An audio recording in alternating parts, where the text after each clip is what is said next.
এখন আমরা যে ভিডিওটি আপনাদেরকে দেখাতে যাচ্ছি সেই ভিডিওটি হচ্ছে আমরা কিভাবে আমাদের ব্লগারের যে নেপ বার আছে, নেপ বারটা আমরা সরিয়ে ফেলতে পারি, অর্থাৎ রিমুভ করতে পারি।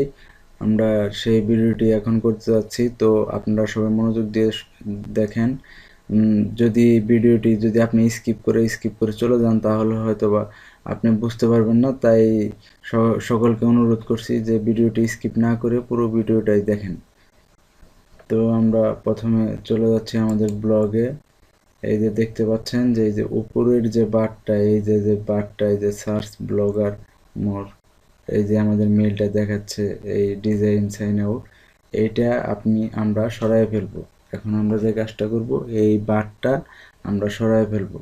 তো এই জন্য আমরা প্রথমে যাব ব্লগার, যাওয়ার পরে আমরা সরাসরি চলে যাব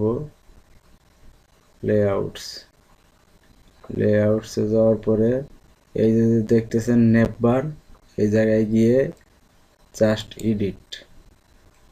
এডিটে যাব। এডিটে যাওয়ার পরে blue, tan, black, silver, transparent, light, transparent, dark, এই যে অফে আমরা ক্লিক করে দিব। অফে ক্লিক করে দেওয়ার পরে জাস্ট সেভ দিব।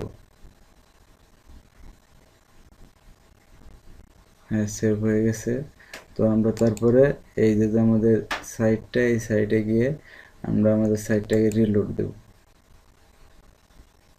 হ্যাঁ, দেখেন বন্ধুরা, আমাদের এই যে এখানে যে নেপ বারটা ছিল, নেপ বারটা সম্পূর্ণ রিমুভ হয়ে গেছে। আপনারা চাইলে এইভাবে আপনাদের ওয়েবসাইটের উপরে যে নেপ বারটা আছে, ওই নেপ বারটা আপনারা সরাই নিতে পারবেন অতি সহজে। তো আজকের ভিডিও এই পর্যন্তই। ধন্যবাদ সকলকে। সবাই ভালো থাকবেন, সুস্থ থাকবেন।